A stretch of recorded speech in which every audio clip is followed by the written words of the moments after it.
प्रिय विद्यार्थियों नमस्कार। आज हम कक्षा 10 के एक बहुत ही इंटरेस्टिंग स्टोरी भोली पढ़ेंगे और कहानी शुरू होती है कुछ इस तरह से कि किसी विलेज में एक रामलाल नाम से कोई नंबरदार रहते हैं। उन रामलाल के परिवार में 3 सन्स एंड 4 डॉटर्स हैं। इन 4 बेटियों में अब रामलाल क्या करता है कि वो थोड़ा सा ऑर्थोडॉक्स मेंटेलिटी का है, परंपरागत पुराने विचारों का ख्यालों का आदमी है। तो अपने तीनों बेटों को तो वो भेज देता है सिटी स्कूल में पढ़ने के लिए, लेकिन बेटियों के पढ़ने की कोई व्यवस्था नहीं करता और उनकी समय समय पर मैरिज कर देता है। अब सबसे बड़ी बेटी जो है राधा, उसकी मैरिज हो चुकी है। फिर चंपा, एक का नाम है मंगला, और सबसे लास्ट में जो बेटी है उसका नाम है सुलेखा। तो पूरी की पूरी कहानी जो है तो वो रामलाल के सबसे छोटी संतान सुलेखा के जीवन के बारे में है। तो कहानीकार बताता है कि सुलेखा बचपन में यद्यपि सुंदर थी, दिखने में अच्छी थी, लेकिन ये जब 10 महीने की थी तो एक दिन एक छोटा सा एक्सीडेंट हुआ और सुलेखा जो है वो चारपाई से नीचे गिर गई। नीचे गिरने की वजह से उसके दिमाग में, उसके ब्रेन में चोट लगी और ब्रेन जो है वो डैमेज हो गया।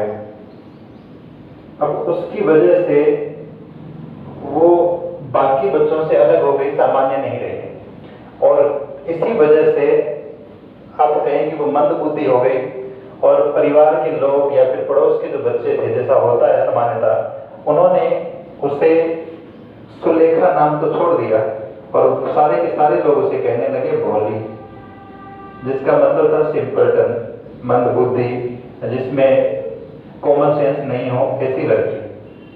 अब यहां तक तो बात ठीक थी, लेकिन जब भोली 2 साल की हुई तो यहां एक समस्या और हुई। उसके चेहरे पर स्मॉल पॉक्स नाम से बीमारी होती है, वो हो गई और पूरे के पूरे चेहरे पर छोटे छोटे धब्बे बन गए, परमानेंट ब्लैक मार्क्स बन गए। उसकी वजह से वो ब्यूटीफुल सी दिखने वाली लड़की और ज्यादा अकेली दिखने लगी, भद्दी दिखने लगी। अब जब वो 5 साल की हुई तब भी बोलना नहीं सीख पाई, या फिर यूं कहें कि वो हकलाकर बोलती थी, जिसे हम इंग्लिश में स्टेमर कहते हैं। तो इस वजह से सारे बच्चे उसकी मजाक उड़ाते थे और भोली भी बचती थी, बोलने का प्रयास नहीं करती थी, दूर भागती थी, बाकी लोगों से ज्यादा बात नहीं करनी पड़ती थी उसे। अब कुछ और आगे आने के बाद कहानीकार बताता है कि जब भोली 7 साल की हुई तो उसके परिवार में, उसके गांव में 2 महत्वपूर्ण घटनाएं हुई। एक तो उसकी जो सिस्टर थी, जिसका नाम मंगला था, उसकी मैरिज हो गई,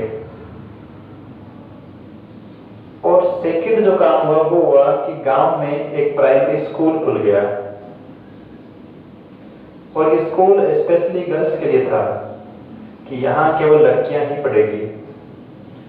अब यहां से आगे जाने के बाद ये हुआ कि जिस दिन स्कूल का इनॉग्रेशन था, उद्घाटन था, तो तहसीलदार साहब आए गांव में इस स्कूल के उद्घाटन के लिए, प्राइमरी गर्ल्स स्कूल के उद्घाटन के लिए। और चूंकि रामलाल जो है भोली के पापा, वो गांव के मुखिया थे, नंबरदार थे, तो तहसीलदार ने कहा कि रामलाल, सबसे पहले तुम्हें एक एग्जाम्पल सेट करना चाहिए और अपनी बेटी को स्कूल में भेजना चाहिए, ताकि दूसरे गांव के जो लोग हैं वो भी तुम्हें फॉलो कर सके। अब रामलाल जो है तहसीलदार की बात को कैसे टालता भला, वो चला आया अपनी वाइफ के पास। अब नाइट में रामलाल और उसकी वाइफ जो है वो दोनों डिस्कस कर रहे हैं। रामलाल कहता है कि चूंकि तहसीलदार साहब का आदेश है कि हमें अपनी बेटी को स्कूल भेजना चाहिए, तो हम भोली को स्कूल भेज देते हैं। अब रामलाल की जो वाइफ है वो तो और भी परंपरागत और पुराने ख्यालों की है, वो कहती है कि if girls go to school, who will marry them? लड़कियां यदि स्कूल जाएगी तो उनसे विवाह कौन करेगा? उसकी नजरों में पढ़ने लिखने का मतलब बिगड़ जाना था।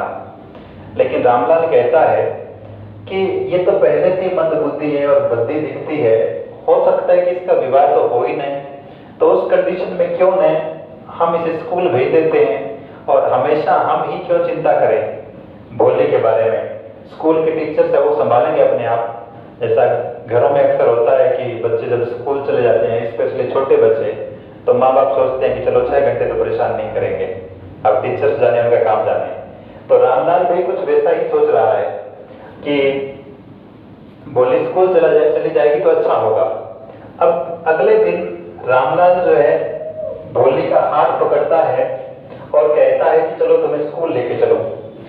भोली डर जाती है और वो सोचती है कि पता नहीं कहाँ लेकर जा रहे हैं मुझे, तो वह हकलाकर तो बोलती है, तो कहते no no no no no मैं नहीं जाऊंगी। क्योंकि भोली को याद है कि कुछ दिन पहले उनके घर में एक काऊ थी जिसका नाम था लक्ष्मी। तो रामलाल जो है इस गाय को कहीं बाहर लेकर गए थे कुछ दिन पहले और वो वापस नहीं आई थी। तो भोले को डर लग रहा है कि मुझे लेके जा रहे हैं, मुझे भी कहीं छोड़ के तो नहीं आ जाएंगे। लेकिन फिर रामलाल कहता है अपनी वाइफ को कि इसको अच्छे कपड़े तो पहना दो, वरना गांव के लोग क्या सोचेंगे कि रामलाल नंबरदार की बेटी जो ऐसे फटे पुराने कपड़ों में स्कूल में आई है। आज से पहले भोली को कभी नई ड्रेस मिली नहीं थी। बड़ी बहनों के कपड़े जो उनको अनफिट हो जाते थे वो भोली को पकड़ा दिए जाते कि ये आप पहन लो भाई, और कई सालों से यही चलता आ रहा था लगातार। तो पहली बार भोली को नई ड्रेस मिली, उसे नहलाया गया, अच्छी तरह बालों को कंघी की गई, आज तक ऐसा किसी ने किया नहीं था। तो भोली को थोड़ी संतुष्टि हुई कि किसी ठीक जगह पर ही लेकर जा रहे होंगे, वरना इतना अच्छे ड्रेस क्यों पहनाते। अब सेकंड पार्ट स्टार्ट होता है स्टोरी का, और रामलाल और भोली एंटर करते हैं गांव के उस प्राइमरी गर्ल्स स्कूल में। यहां आने के बाद वो जो हेडमिस्ट्रेस है स्कूल की, वो दोनों का स्वागत करती है और उन्हें क्लासरूम तक लेकर जाती है। भोली देखती है कि बहुत सारी लड़कियां उसके जैसी पहले से बैठी हुई है, पढ़ रही है, किताबें पढ़ रही है, स्लेट पर कुछ लिख रही है, और वो दीवार पर बनी हुई तस्वीरों को देखती है। वो देखती है कि एक घोड़े की फोटो बनाई हुई है और वो घोड़ा ठीक वैसा ही है जैसे घोड़े पर तहसीलदार साहब बैठ के आए थे। फिर उसे एक गाय दिखाई देती है, गाय का चित्र दिखाई देता है। वो सोचती है कि ये गाय भी ठीक वैसी है जैसे हमारी लक्ष्मी गाय थी। फिर उसे एक तोता दिखाई देता है, उसे याद आता है कि मैंगो के बाग में जो मैंने तोते देखे थे ये तो ठीक वैसे ही है। उसे एक बकरी का चित्र दिखाई देता है और वो सोचती है कि ये तो मेरे पड़ोस में जो बकरी रहती है किसी पड़ोसी के घर में, ये तो ठीक उसके जैसी है। तो उसे वो क्लास पूरी रियलिस्टिक लगती है, वास्तविक लगती है कि अच्छा यहाँ तो वही चीजें जो मैं मेरे पास पड़ोस में देखती हूँ। तो वो थोड़ा खुश होती है। फिर वो जो टीचर होती है जो पढ़ा रही होती है वो कहती है कि पीछे जाके कोने में बैठ जाओ क्लास में। अब भोली बैठी रहती है, पहला ही दिन है उसका। तो अचानक वो आती है टीचर उसके पास और पूछती है कि तुम्हारा नाम क्या है। अब भोली जो है चूंकि हकलाकर बोलती है, उसे झिझक महसूस होती है बताने में, तो वो डरते डरते बोलने लगती है ब ब ब ब ब बो बो बो। इतना ही बोल पाती है कि सारी लड़कियां हंसने लगती है और वो सोचती है कि ये तो बहुत बड़ा अपमान हो गया स्कूल में पहले ही दिन, और भोली रोने लगती है और सारी लड़कियां फिर हंसने लगती हैं।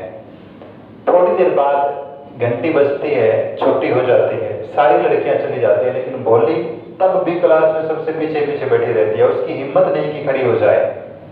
अब सब बच्चों के चले जाने के बाद ये टीचर वापस आती है और बहुत ही प्यार के साथ उसे पुकारती है कि भोली खड़ी हो जाओ। अब इतने अपनेपन के साथ तो आज तक किसने उसके साथ बात ही नहीं की थी, हमेशा डांटते रहे थे सब लोग उसे। तो उसे अपनापन महसूस हुआ और वो खड़ी हो गई टीचर के कहने पर। फिर वो टीचर पूछती है कि अच्छा आप बताओ तुम्हारा नाम क्या है। तो भोली को फिर डर लगता है कि मैं बोल पाऊंगी कि नहीं बोल पाऊंगी, लेकिन वो प्रयास करती है। फिर बोलते बो। तो टीचर कहते हैं शाबाश बेटा तुम बोल दो, इस बार और ट्राई करो। तो वो दूसरी बार बोलती है और फिर डरते डरते बोली ऐसा बोल देती है। तो वो टीचर जो है पेट थपथपाती है कि शाबाश बहुत अच्छा बोला, और उसे एक किताब देती है कि डरने की कोई जरूरत नहीं है, तुम्हारे दिमाग में जो डर है इसको बाहर निकाल दो, और यहाँ यदि तुम नियमित रूप से स्कूल आओगी तो थोड़े दिनों में किताब भी पढ़ना सीख जाओगी और ठीक से बोलना भी सीख जाओगी। उसके बाद कोई भी तुम्हारी मजाक नहीं उड़ाएगा, कोई भी तुम्हें डांटेगा नहीं, सारे गांव के लोग तुम्हारी इज्जत करेंगे। भोली को लगा कि स्कूल तो सचमुच अद्भुत जगह है, उसे नया जीवन मिल गया, नई उम्मीद मिली कि यहाँ आने के बाद हो सकता है कि मेरी लाइफ जो है वो चेंज हो जाए। अब भोली रेगुलरली स्कूल आती रही और इस बात को कई साल बीत गए। जैसे फिल्मों में होता है कि 15 साल बाद, तो ठीक वैसे ही कहानीकार आता है, कुछ सालों बाद की बात करता है। वो कहानी का तीसरा पार्ट स्टार्ट होता है और कहानीकार बताता है कि गांव का जो प्राइमरी स्कूल था वो अब हाई स्कूल बन गया था, और गांव में सिनेमाघर भी खुल गया था, वो टाउन की तरह बन गया था, और ट्रेन भी रुकने लगी थी, स्टेशन बन गया था वहां पर। अब क्या हुआ कि एक दिन फिर किसी रात रामलाल और उसकी वाइफ बात कर रहे हैं। अब ये कहानी का अंतिम एपिसोड आप ये मान लीजिए कि यहाँ भोले की मैरिज की बात कर रहे हैं, रामलाल और उसकी वाइफ। रात का टाइम है, दोनों कह रहे हैं, तो रामलाल कहता है अपनी वाइफ को कि क्या मैं विशंबर नाथ के प्रपोजल को, उसके प्रस्ताव को स्वीकार कर लूं? चल रहा है, क्या मैं उसके प्रस्ताव को स्वीकार कर लूं? तो वाइफ कहती है कि क्या बुराई है, उसके पास खुद की दुकान है, उसका अच्छा सा घर है, और साथ में खूब सारे पैसे भी उसके पास है। और एक प्लस पॉइंट ये भी है कि वो दूसरे गांव में रहता है, तो जानता नहीं है भोली के बारे में कि भोली का चेहरा कैसा है, भोली का दिमाग कैसा है, तो मैरिज करने में कोई बुराई नहीं है। रामलाल कहते हैं लेकिन एक समस्या है, उसकी उम्र जो है वो मेरे बराबर का है, मतलब भोली के पिता की जितनी उम्र है उस लड़के की जिससे भोली की मैरिज करना चाहते हैं, और साथ में वो लंगड़ा कर भी चलता है।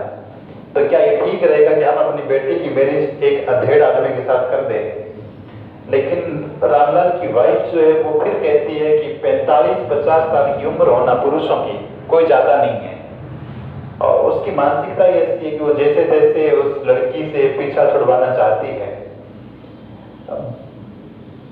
रामलाल कहता है कि हमारी बेटी क्या सोचेगी, भोली क्या सोचेगी कि माता पिता ने किस लड़के के साथ, किस बुजुर्ग आदमी के साथ मेरा विवाह कर दिया, बेमेल विवाह कर दिया।